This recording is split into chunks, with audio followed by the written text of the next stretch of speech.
All right, heads up to begin this morning. We're not here for 49ers histrionics. We're not here for 49ers crying. We're not here for complaining. We're here to rationally address how the 49ers can fix the issues that have caused them to lose three straight games heading into this bye week. They have severe issues on the defensive side on the ball. In many ways, they can seem perplexing from the outside. And obviously, they didn't play perfectly on offense. But my main takeaway is that this is a team sport. It needs to be viewed in that complementary fashion. And if we look at the past, the very recent past, we can actually identify ways that the 49ers are going to try to fix the situation that they're in. I'm not going to call it the mess that they're in because they're 5-3 right now.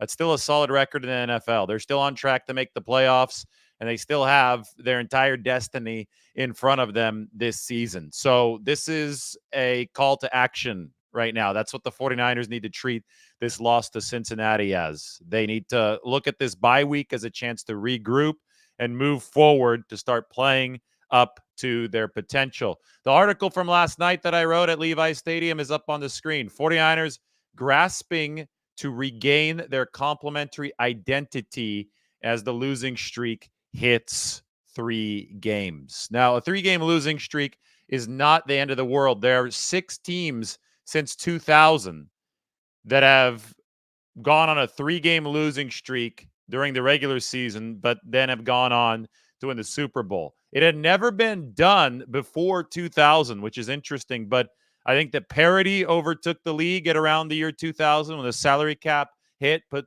dynastic teams like the 49ers in cap hell. And that parity has seen the 2000 Ravens, the 2005 Steelers, the 2009 Saints, the 2011 Giants, the 2012 Ravens, and the 2021 Rams all lose 3 in a row at some point during the regular season, but then turn around and win the Super Bowl. Interestingly, the most recent of those 3 teams, the 11 Giants, the 12 Ravens, and the 21 Rams, all victimized the 49ers in the postseason. So anyway, there's just some perspective. I still think the 49ers are one of the best teams in football. They have to obviously start playing like it, and they have to start playing like it in time so that they can go on a run, and they want to facilitate as easy of a run as possible, which is why they're still fighting for that 1 seed. They're 2 spots away from Philadelphia right now. So this is perspective on the 49ers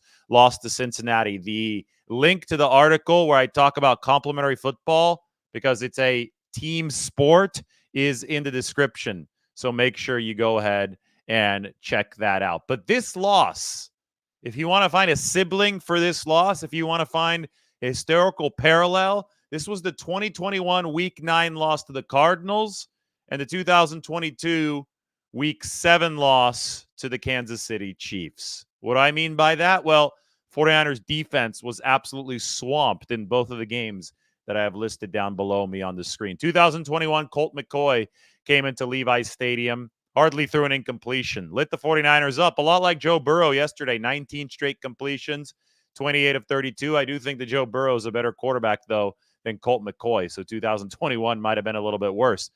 Also, the 49ers couldn't stop the run in 2021. They couldn't stop the run yesterday either. 134 yards given up on the ground, 5.0 per carry. Joe Mixon was barreling downhill. He was hitting the edge. The 49ers haven't been able to set an edge to save their lives, it seems, over the past few weeks. And this season, it has been a little bit of an issue. But Eno Benjamin, remember him running over Dre Kirkpatrick in 2021? Well, Isaiah Pacheco and the Chiefs in 2022 steamrolled the 49ers. Patrick Mahomes turned it into absolute scorched earth, kind of like Joe Burrow yesterday, but even more explosive. I think Mahomes was at over 10 yards per attempt. All right, so you get the point. The 49ers defense has been gashed before. The offense also, the parallels go to the offense in 2021 and 2022.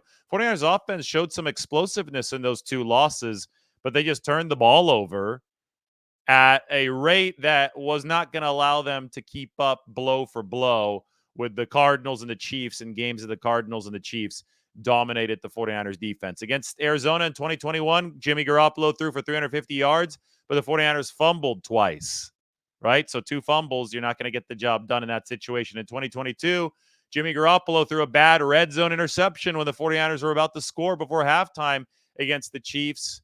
That knocked them out of the game. I think there was also a safety in that game against Kansas City. Either way, you could see the parallels to Brock Purdy yesterday throwing that pick to Jermaine Pratt rolling out off the option play. Great play, by the way, by Jermaine Pratt. Have to give him some credit there. And then obviously the interception in the 49ers negative red zone to Logan Wilson. Anyway, we talk about actionable items. This loss was very similar to those 2 losses in 21 and 22. So how did the 49ers right the ship in 2021 and 2022? The short answer is ball control. A funny answer is they played the Rams in 2021 and 2022. 21, the week after the Cardinals game, that was week 10. Home game against the Rams, 49ers win 31-10, and they absolutely squeezed the life out of the LA Rams. In 2022, they get to play the Rams again, and they benefit from Christian McCaffrey's record-setting day. But ball control was the name of the game. And I think 21 is a very, very good parallel right now because it is a formula that I think the 49ers absolutely must implement moving forward. Take a look at this. Over the past 2 weeks, the 49ers have 17 rushes against Minnesota for 46 yards, 17 rushes for 56 yards yesterday against the Cincinnati Bengals. In 2021 week 10 against the Rams, just in one game alone, the 49ers had 44 rushes for 156 yards. So they had over double the attempts and double the production of what they did in one of these games yesterday. So you can combine both of the past 2 games and still not get to what the 49ers did in 2021 week 10 against the Rams. Now, it's important to know, and I write it down here, the lack of runs is a symptom of issues, not a cause of them. The 49ers aren't going out and saying, we want to run the ball less here. Kyle Shanahan is not somehow failing in his play calling duties. The 49ers are not able to run as much. They're ending up with results like this because they're falling behind in these games and because their offensive line is getting blown up in some run obvious situations. Sprinkle in a few penalties there. The holding calls were really bad yesterday. Get behind the sticks, and you're going to end up with a result like this. Only 17 rushes in the game. Now, this is rushes obviously outside of Brock Purdy. Purdy was the 49ers' leading rusher, 57 yards. McCaffrey had 54. Elijah Mitchell had 2. So you have to develop that running back run game as a backbone to the offense to control the football. In 2021 against the Rams, it was Elijah Mitchell and Deebo Samuel, kind of a 2-headed monster for the 49ers.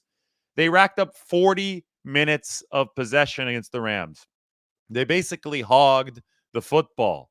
And in 21, they were coming off that defensive debacle against the Cardinals. They said, we need to control the ball. We can't turn it over. We need to convert a bunch of third downs or just move the chains on first and second down.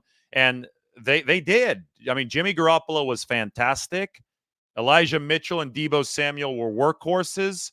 And the 49ers, 3 yards in a cloud of dust at a time, controlled and hogged the football for 40 minutes. What that did is it shielded the defense, and it gave the 49ers defense time to grow, to make some corrections. I get it. It's not an ideal scenario right now because the defense is getting absolutely torched. But they're going to need to have a long, hard look in the mirror on that side of the football.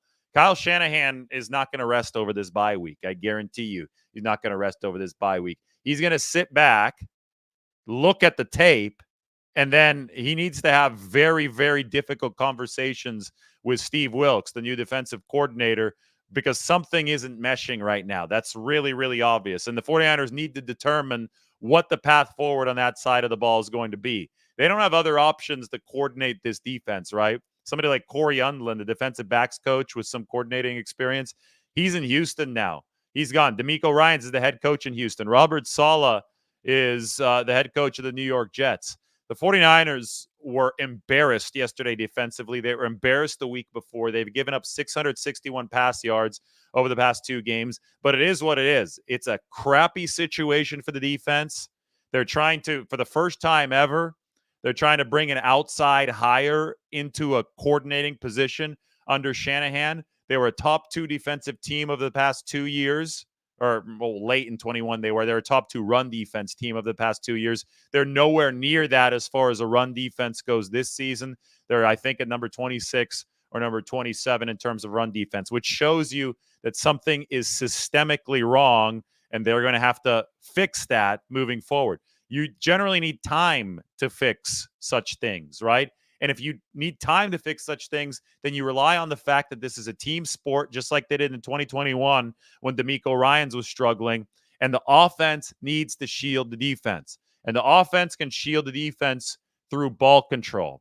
That's how they righted the ship in 2021 and to a lesser extent 2022. 2022 didn't need as much of a defensive fix as 21 did. But it still did need one because this loss was the Cardinals' loss and it was the 2022 Chiefs loss. The DNA of those losses all links together. 21 Arizona, 2022 Kansas City, 2023 Cincinnati.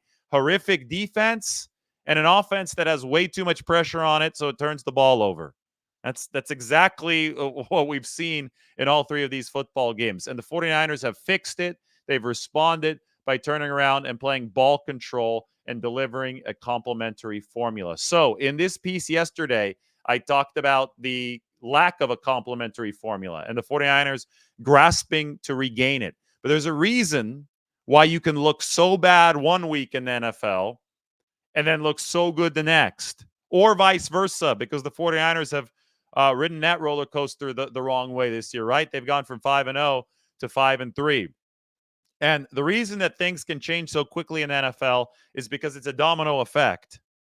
If the offense screws something up and puts the defense in a bad position, well, all of a sudden, both of those units can look bad. Or if, like was the case yesterday, most of the time, the defense continually puts the offense into awful situations, the offense is going to look worse. Patrick Mahomes yesterday and the Kansas City Chiefs lost 24-9 to the same Denver Broncos team that allowed 70 points to the Miami Dolphins. Do I think that the Chiefs are a worse team than the Miami Dolphins? No. I think it's a week-by-week league in the NFL, and if certain pieces of the complementary formula are not executed the way that they should be executed, then things can unravel really quickly. Patrick Mahomes didn't have the right support yesterday. Patrick Mahomes played a bad game. I don't think but Brock Purdy played an awful game for the 49ers. He threw for 365 yards. He made several sensational plays. Great throws outside the numbers, inside the numbers. He's a plus athleticism quarterback. People got Brock Purdy totally wrong when they said that he was physically limited. He kept the 49ers in that football game while their defense was getting scorched. But Brock Purdy also made critical errors, 2 interceptions on 2 straight plays, and the 49ers were trying to scratch and claw their way back into it. He made those errors, again, the key words were while they were trying to scratch and claw their way back into it, because the defense had put this team in a big hole. So they need to avoid that moving forward. They need to play ball control. They need to, apply the team sport aspect of this. And the big question for me is, it's obvious that Brock Purdy is good enough. The people that are saying Brock Purdy isn't good enough, he's not the answer. They don't know football. They don't know what they're talking about. They don't know what they're watching here. But the question is, will the offensive line be good enough with Trent Williams back? Because the 49ers hope to get him to return after this bye week, and with Deebo Samuel in the mix. Deebo Samuel's obviously not an offensive lineman, but Deebo Samuel can accentuate the physicality of what the 49ers do with his adaptability as a skill position weapon, working both behind the offensive line and downfield as a receiver to loosen up opposing boxes. Yesterday, the 49ers got dominated on both lines of scrimmage. But interestingly enough, the very first area of being dominated was their own offensive line, not the defense. I mean, the defense was, if you had to assign a list of culpability, order of blame in this game, defense top of the list for the 49ers. They obviously, they got scorched yesterday, right? But the 49ers got the ball first. They had a chance to score first, which would have helped the defense.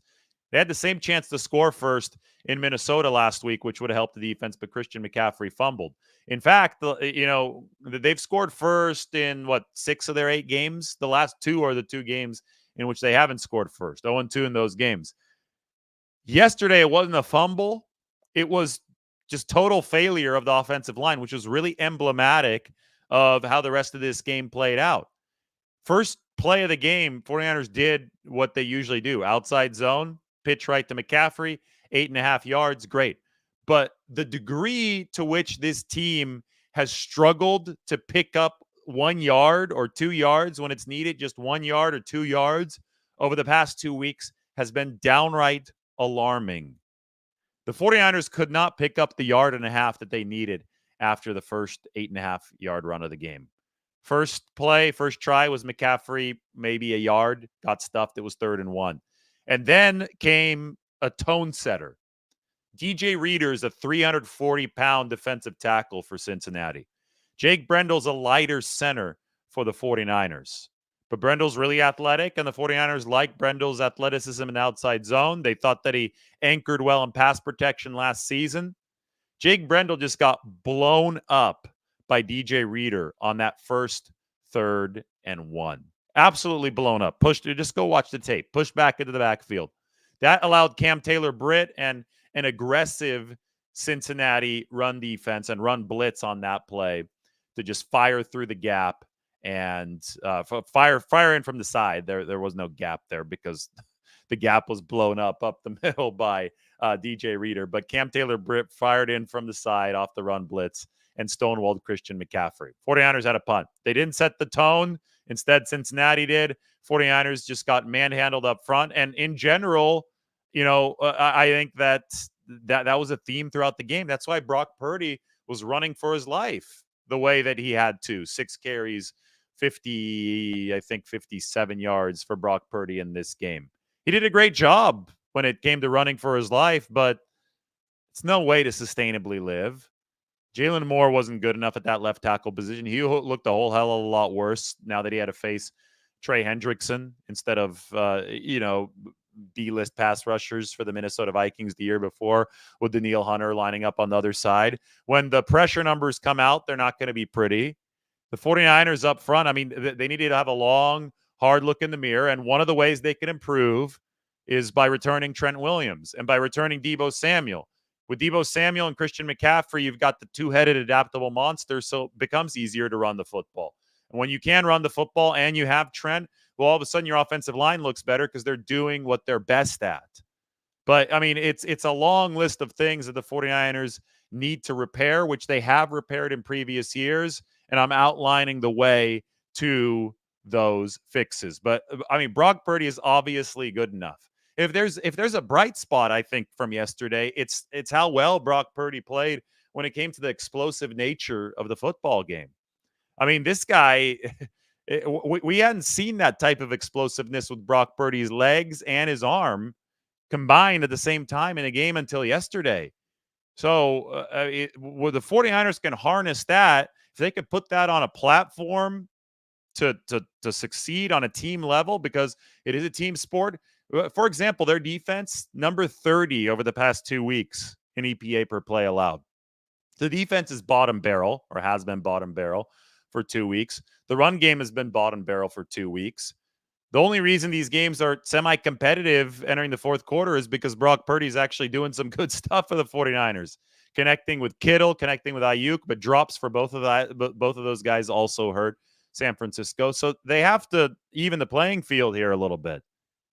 They've got to play complementary football, and that's what the article is all about. So what's next? Well, the trade deadline is approaching. It's at 1 p.m. tomorrow. So we wonder if the 49ers are going to make any moves at the trade deadline. I think that if there's one player that really stands out to me, it's Jalen Johnson, the cornerback, grew up in Fresno.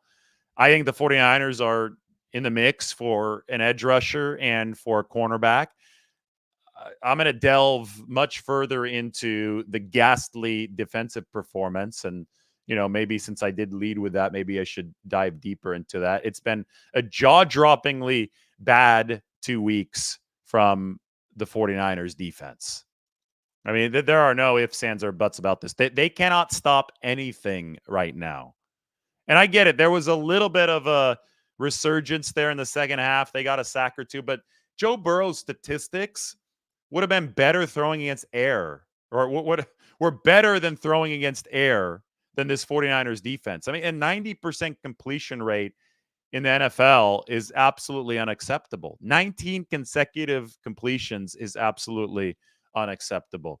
It seemed to me when you talk about the 49ers getting whipped on both lines of scrimmage, which is, at the core of all these problems, seemed to me that whenever Cincinnati ran, they had a free 3-4 yards. Free 3-4 yards. That's just what they got for free. Of course, they got more on top of that. They're averaging 7.2 per carry in the first half and then 5 over the course of the whole game, which included some garbage time there at the very end. The 49ers didn't have that free yardage on their side of the ball, which just gives you an idea of the differing pushes that both offensive lines were generating. The 49ers weren't generating one without Trent Williams.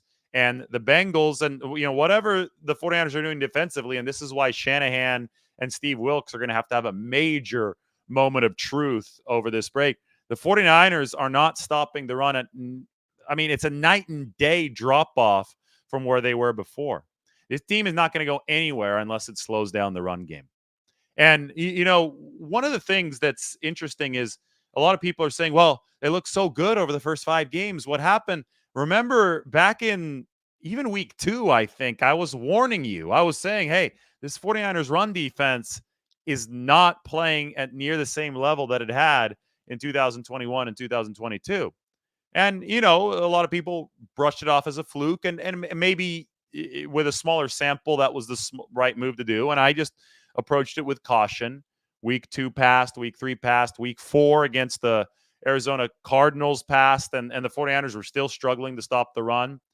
I think it could be that, I think it likely is, that the offensive explosiveness that the 49ers showed from weeks 1 to 5 with Trent Williams and Deebo Samuel available allowed them to mask the run defense issues. Kyle Shanahan talked about a lot of this in his press conference yesterday. He said that, a lot of the 49ers issues that were showing up on tape early in the season, people just didn't notice them because the offense was blowing everybody out. Well, now all of a sudden the games have gotten closer and the 49ers have been unable to win these gritty games. I think you could go back and look, just firmly point at the run defense. They're not able to control the flow of these games because they can't stop the run. They're not winning at the line of scrimmage against the run, which unlocks the pass rush, which does all this other stuff. Again, this was the number 1 run defense in 2021. This was the number 2 run defense last season. It was the number 1 overall defense last season. And they're now way down at number, I think, lower than number 25. Let's look to see the run defense EPA per play. You get it open right here on Ben Baldwin's website. We could also go to Summer Sports. It's a good website, but we'll go to the OG site, Ben Baldwin site. If it loads, he might be refreshing something on here. Let's see exactly where the 49ers are ranked in terms of that run game. Teams and run defense, I guess.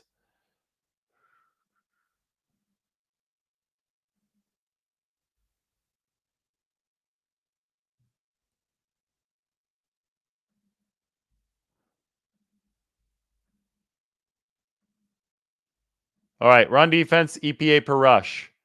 Not sure if this is updated with yesterday's games yet, but you have to, last year the 49ers were in these top 2 spots. This season, they're way down here. 32, 31, 30, 29, 28, 27, 26, 25, number 24 run defense in the NFL. It's just not going to cut it. I mean, the 49ers are not built to be a bottom barrel run defense. They're built in a wide 9. They need to earn opportunities to rush the passer, stop the run, have some fun. So they're getting their asses kicked up front. They're not setting edges. They're getting washed out in the middle. I think they're really missing somebody like Sansom Ebukam, and that's really not somebody that you should miss as much as the 49ers are missing him. Nick Bosa couldn't set the edge on that final run, touchdown run for Joe Mixon, and Bosa just kind of tossed his hands up in the air like, what's going on? I think he wanted some linebacker help. But, I mean, he can't get blocked by a tight end and completely neutralized out of the play. So it's been stunningly bad for 2 weeks here for the 49ers defense. I think it's been bad all year long against the run. I think that indicates something is systemically wrong with what Steve Wilks and the defense and the players are trying to accomplish together. Again, this is the first outside hire of the 49ers Shanahan Lynch regime for a coordinator position. And if the 49ers philosophy has been rooted in stopping the run, and the Steve Wilks defense isn't stopping the run, then you could see why the wheels are falling off when these games are close.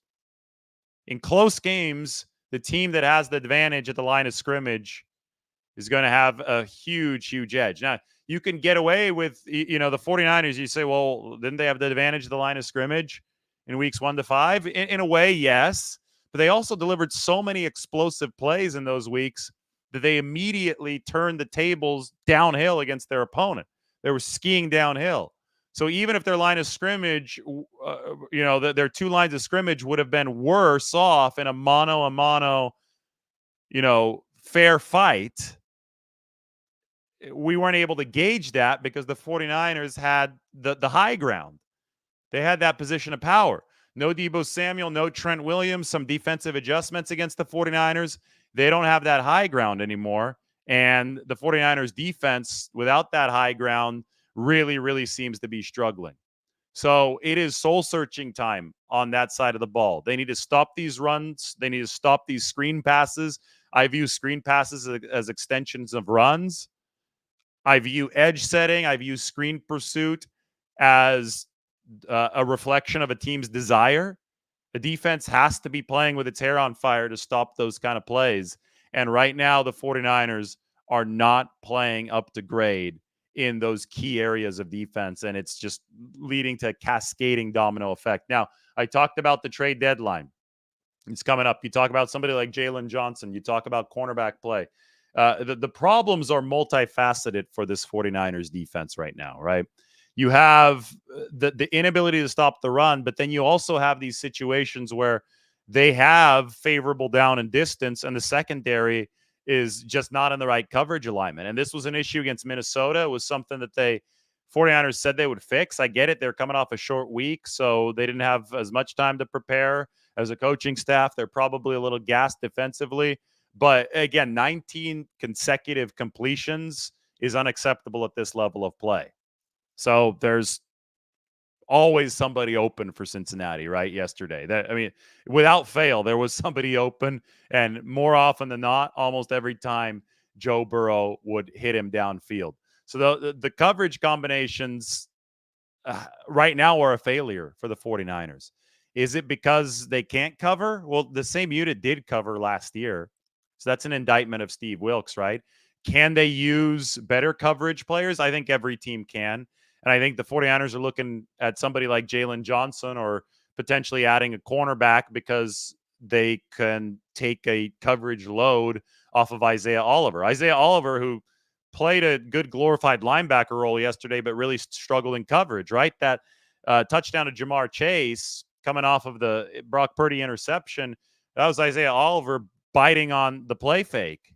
He was biting on the fake screen from Jamar Chase. He was pretending to block, and he lets him run right by him.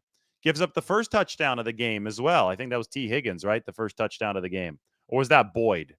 He's either Higgins or Boyd, but either way, Isaiah Oliver was no match. And the change of direction, the coverage abilities, not really up to the 49ers had the best nickel in the league in 2019. K'Wan Williams, he fell off a bit by 2021, but he was playing hurt. I think he was coming off the COVID list in 2021 against the Rams, but the 49ers just aren't getting that type of production from the nickelback spot. So, of course, they can use some better tools in coverage.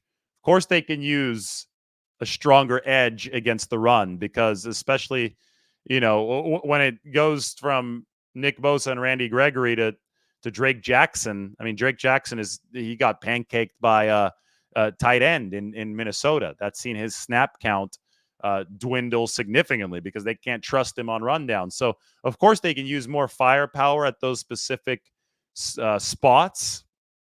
But they also just have to be better with what they have as far as alignment goes. I mean, the alignment, again, the proof is in the pudding. When you give up 19 straight completions, then it might as well be air out there on the field. It's not like the 49ers defense has gone from number 1 to number 12. Over the past 3 weeks, they've gone from number 1 to number 30.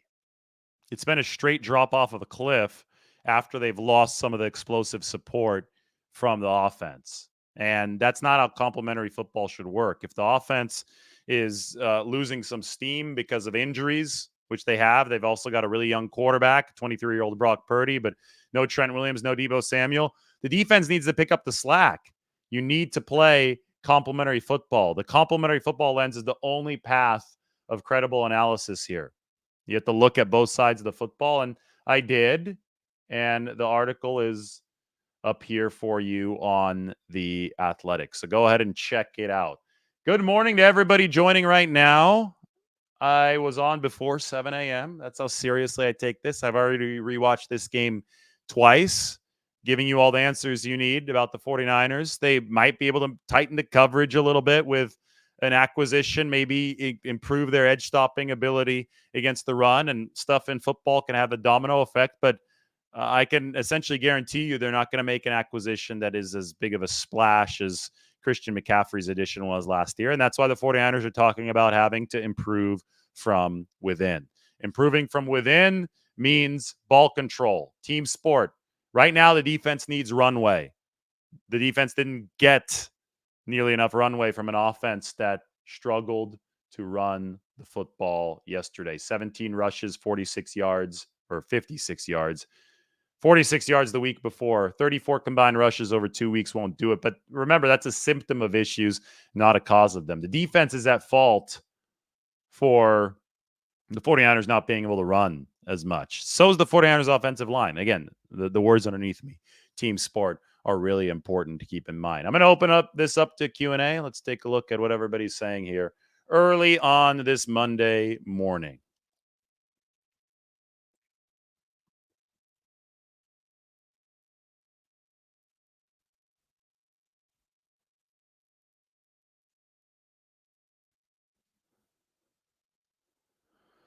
All right. I haven't done anything for breakfast yet. So people who are asking about breakfast, I'll show you my breakfast when I go after this.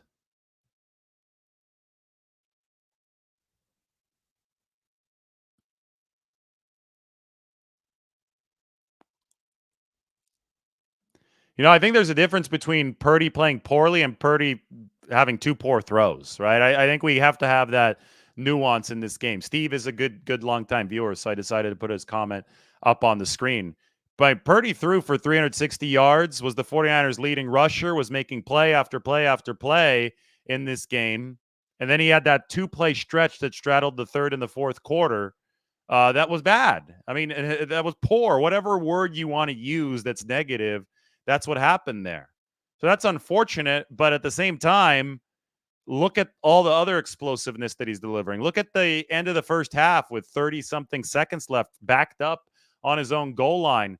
High-level throw over the linebackers in front of the safeties to George Kittle. Well, and then look at the ones that were dropped yesterday, right?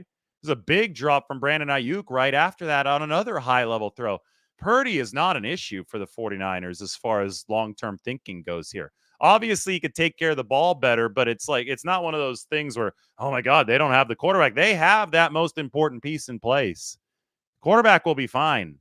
The quarterback is making plays that a 23-year-old shouldn't make, especially a 23-year-old picked up in the 7th round. A lot of teams missed on Brock Purdy. A lot of teams regret not picking Brock Purdy. Now, where the 49ers need to get better is around Brock Purdy. Because I'll tell you what, any quarterback put into an awful situation and your defense giving up 19 straight completions to a QB is an awful situation, you're going to get suboptimal results. Put your QB in an awful situation. Don't be surprised when you get suboptimal results. That quarterback is having to fight against the defense that, if he feels screwed every single time that he comes off the field without putting points up on the board, that quarterback is going to be in a pressure cooker that is ripe for making mistakes. And that's how it felt yesterday. It felt that every single time the 49ers offense could not put points on the board, it felt like they were screwed. You cannot operate under that kind of pressure. Patrick Mahomes would wilt under that kind of pressure. Joe Montana would wilt under that kind of pressure. There is no quarterback in the history of the game that's designed to work with that kind of pressure. Tom Brady would lose when the Patriots around him didn't build the right structure for success. It's a team sport through and through. There is no quarterback that is immune to this, despite what the media, despite what some fans may want you to think. This is a team sport, and every single quarterback in the history of the game needs the support of his teammates. And Brock Purdy did not get enough of it yesterday, especially considering the fact that he's only 23 years old. Purdy's 23, and he's got the injuries are on that side of the ball. He's got a backup left tackle right now and no Deebo Samuel. The defense is fully healthy. The defense should have been leading this train yesterday. Instead, Brock Purdy had to lead the train yesterday, and without a defense and without good special teams play, and with some drops, from Ayuk, especially that drop at the end of the first half, it's not going to get the job done. Thank you. Breakfast sandwich on Eric. Can't wait for it. Getting hungry. Might have to be an acai bowl. May have to be healthy this morning.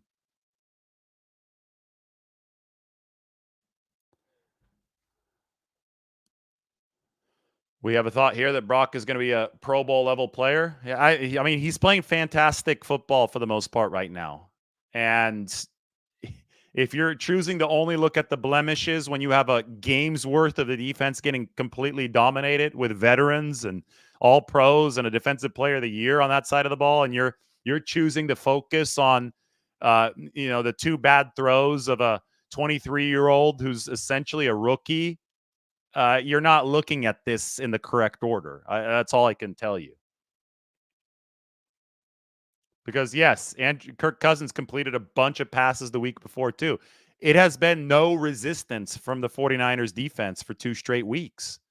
And that's why Shanahan and Wilks are going to have a long, hard conversation this week. Like, what can they do? What is not fitting with what Wilks has brought in? Because the run defense has fallen off a cliff and the coverage combinations aren't there, while the talent still is, right? The talent's still there. The other two things aren't.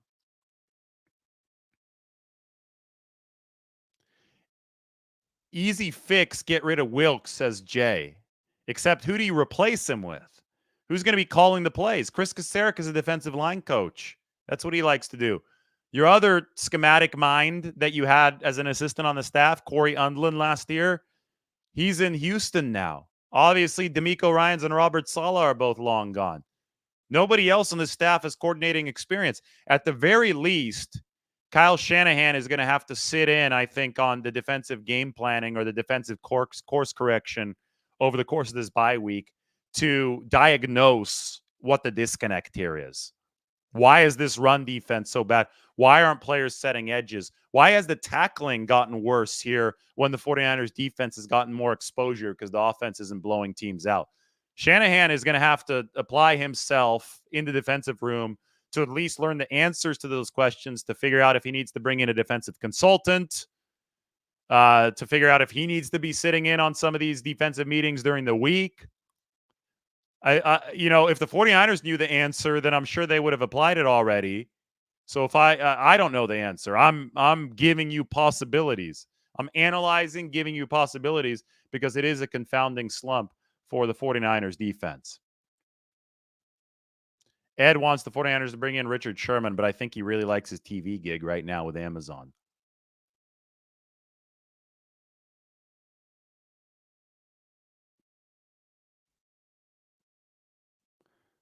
Somebody's saying the offense only scored 17. Well, there's a reason why the offense only scored 17.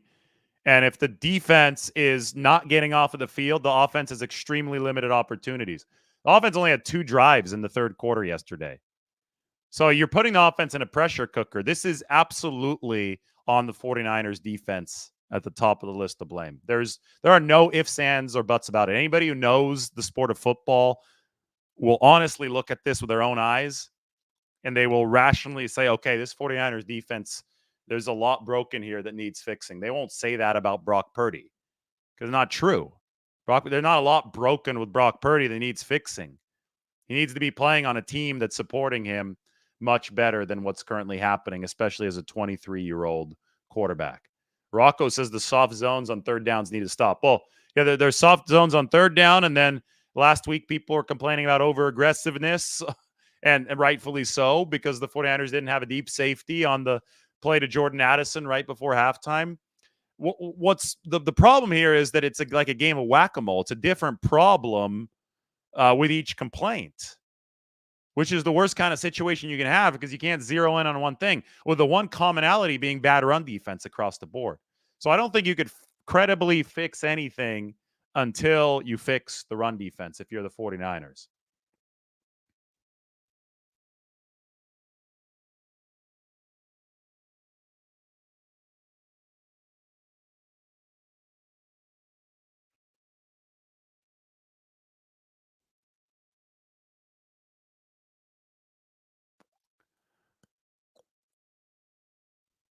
The concern definitely isn't with Purdy. You're going to have people who want clicks who will say lies about Brock Purdy, who will not characterize the quarterback position truthfully. The truth is that the 49ers have a young quarterback who is defying almost everyone's expectations with his physical ability. Brock Purdy was downright impressive yesterday physically. He was fast. He was running out there like it was like a little bit of a prime Russell Wilson feel when he was running for his life, throwing back across his body, making plays. I mean, Brock Purdy is a good football player and a good athlete, and I think that's throwing a lot of people off. High-level throws. You heard Tony Romo talking about the high-level throws that he was making, looking safeties off, staying in the throwing position even as he was taking off scrambling. Brock Purdy's not the 49ers' problem. And anyone who knows the game will tell you that. Point blank. I'm not afraid to say that right now. The 49ers' problem is complementary football right now. The complementary formula is what they need to build. And that is what I wrote about yesterday. And that's not to say, you could say Purdy isn't the 49ers' overarching problem, but you can also still acknowledge that he can grow because he made 2 critical errors. But there's context to every error. The defense made a never-ending flood of errors yesterday. Joe Burrow completed 19 passes in a row. It looked like the defense was air.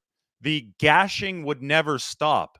Brock Purdy made 2 bad throws, one of which was a great interception by Jermaine Pratt, the Cincinnati linebacker. So essentially, 1 bad downfield throw, 1 with the linebacker in his face. There are levels to this, right?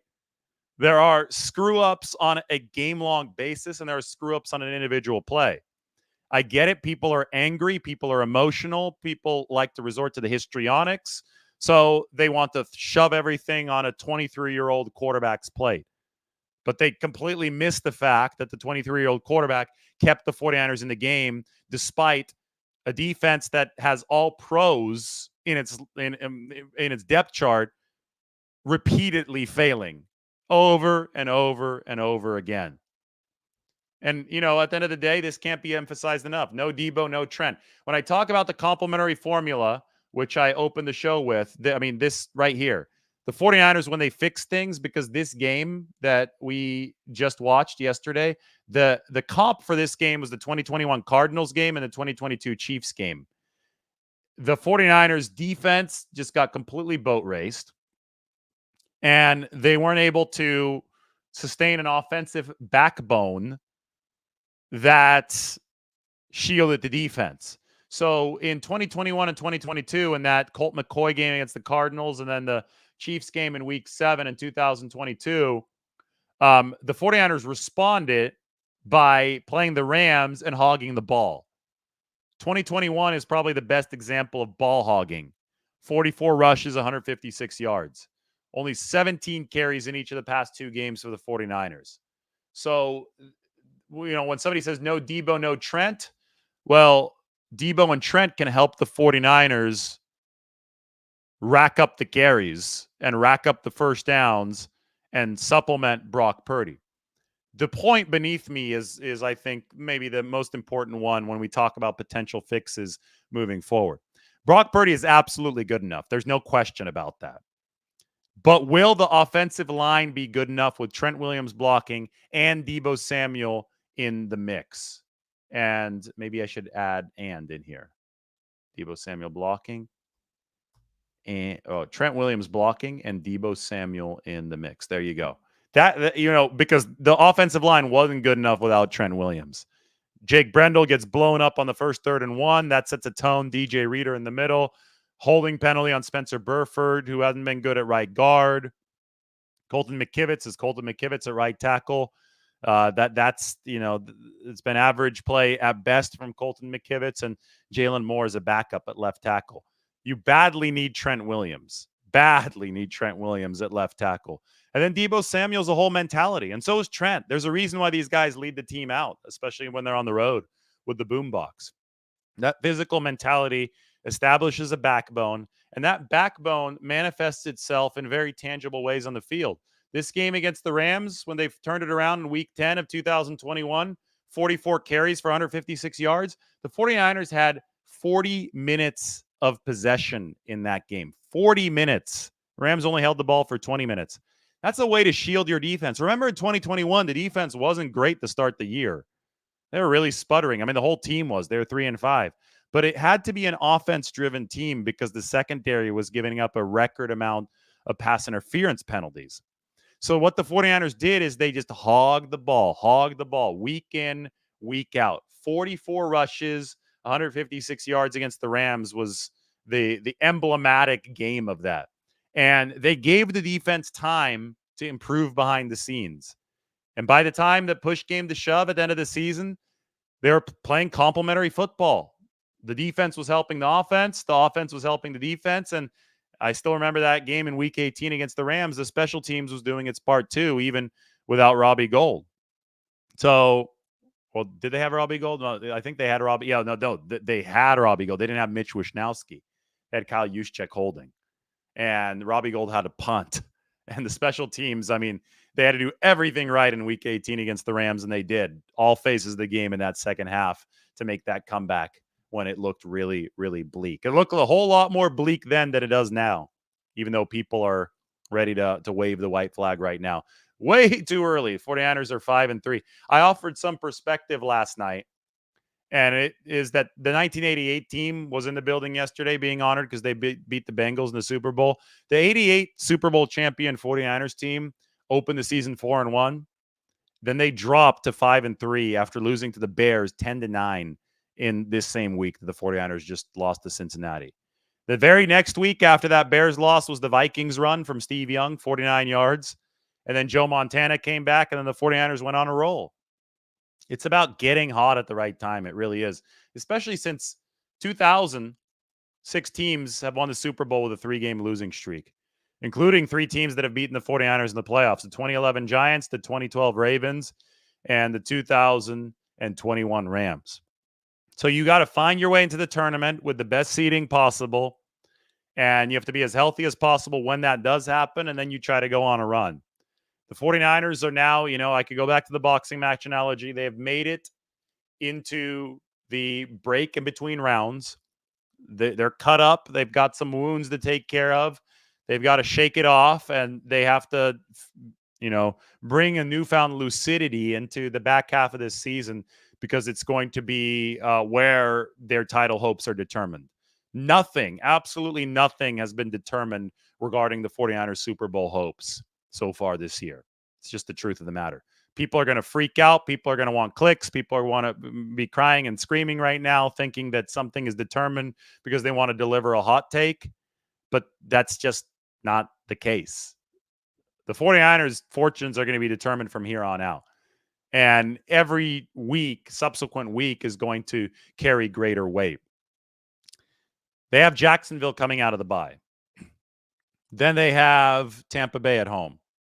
Then they have the Philadelphia sandwich. That means Seattle on the road Thanksgiving night, followed by Philadelphia, massive game out there, December 1st or 2nd, right? Early December, Sunday. And then Seattle back at home in San Francisco. So this stretch of football is going to be much more indicative of who the 49ers are than anything we saw over the first 8 games, as confounding as it was. 5 great games, 3 poor ones. 5 wins, 3 losses. And that's why the 49ers have to have the long, hard conversations right now as they lick their wounds, as they circle the wagons over the bye week, because they have to get ready for what is going to be, a determining stretch of this season. This is going to put them into that position that they, either dread or want to be in come playoff time. They dreaded the 2021 positioning because they had to go on the road and travel, and they were exhausted by the end of the journey. They liked the 2019 positioning because they were the number 1 seed. They still have a shot at that, but they have to fix a lot of things. So the trade deadline is first. 49ers might be active. I mean, I know that they're working the phones. Cornerback, edge rusher. Those are the positions I think that they'd be focused on. Who knows? Maybe they could make a surprise. Could be an interior offensive lineman because they're getting pushed back on that side of the football. But that's first. That's at 1 p.m. Pacific on Tuesday. And then, maybe a few days off to help reestablish that complementary formula is what the 49ers need, because it's, after these losses, it is never as bad as it seems during the loss, unless you're the 49ers defense and you give up 19 straight completions to Joe Burrow. I've rewatched it twice, and it was horrific on the defensive side of the ball. But anyway, the point is that you could still mask a poorly performing defense and allow them time to grow if the team aspect of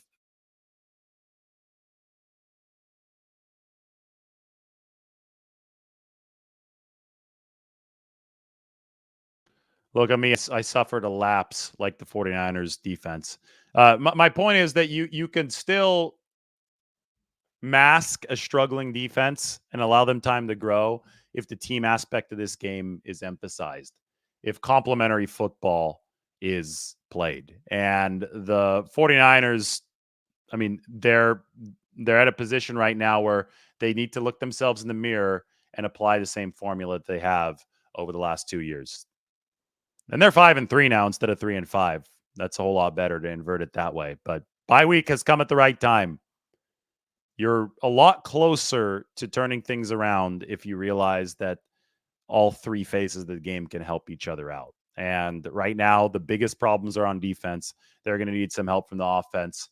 You have to dig back to those Rams games in 2021 and 2022 to see the way out of the mess. All right, check out the article. Subscribe to The Athletic. Breakfast time for me. Thank you to everybody for tuning in this morning. We'll talk to you all very soon. Many, many more videos coming, a lot of content, a lot of articles coming. So subscribe here, subscribe on The Athletic. Talk soon. Enjoy your breakfast.